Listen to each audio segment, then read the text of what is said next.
नवीन व्हिडिओसाठी चॅनलला like, comment, share, subscribe करायला विसरू नका. नमस्कार विद्यार्थी मित्रांनो, नर्सिंग नोट्समध्ये आपले स्वागत आहे. तर आजच्या व्हिडिओमध्ये आपण प्रश्न क्रमांक 3 मधील ब बघणार आहोत. ग्रीविंगचे प्रकार लिहा. तर प्रथम बघूया आपण त्याची व्याख्या. तर कोणत्याही प्रकारच्या हानीमुळे होणारी नैसर्गिक प्रतिक्रिया म्हणजे ग्रीविंग होय.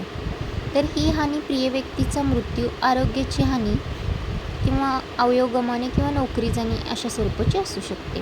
किंवा तुम्ही असेही लिहू शकता की कोणत्याही प्रकारच्या नुकसानामुळे म्हणजे मृत्यू, अवयव गमावणे किंवा प्रिय व्यक्तीचा दुरावा यामुळे निर्माण होणारी मानसिक आणि शारीरिक प्रतिक्रिया म्हणजे ग्रीविंग होय.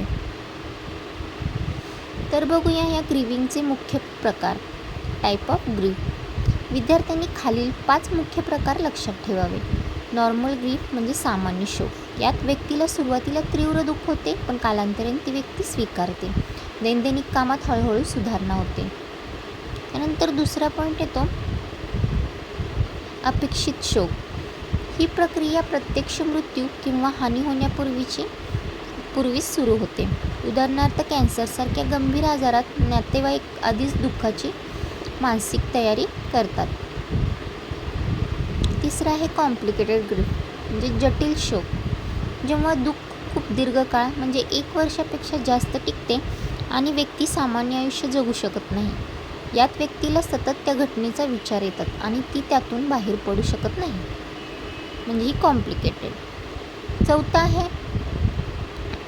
अमान्य शोक म्हणजे जेव्हा समाजाकडून एखाद्या दुःखाला मान्यता मिळत नाही. उदाहरणार्थ पाळीव प्राण्याचा मृत्यू किंवा घटस्फोटानंतर होणारे दुःख जे लोक उघडपणे व्यक्त करू शकत नाहीत.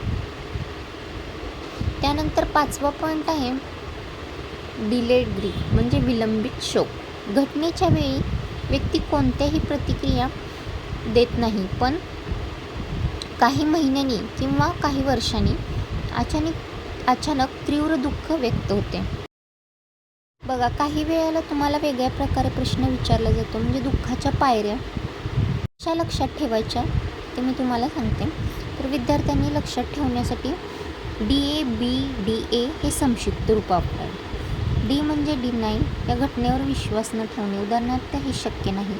ए म्हणजे अँगर, राग, स्वतःवर किंवा इतरांवर चिडणे.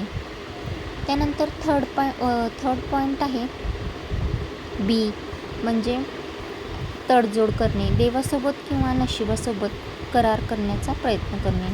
नंतर 4था पॉईंट आहे डिप्रेशन, उदासीनता, अत्यंत दुःखी होणे आणि लोकांपासून दूर राहणे. आणि 5वा एक्सेप्टन्स म्हणजे स्वीकारणे, वास्तव मान्य करणे आणि पुढे जाणे.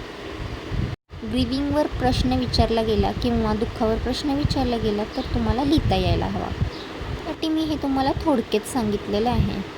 तर MCQ प्रश्नासाठी तुम्ही पोस्ट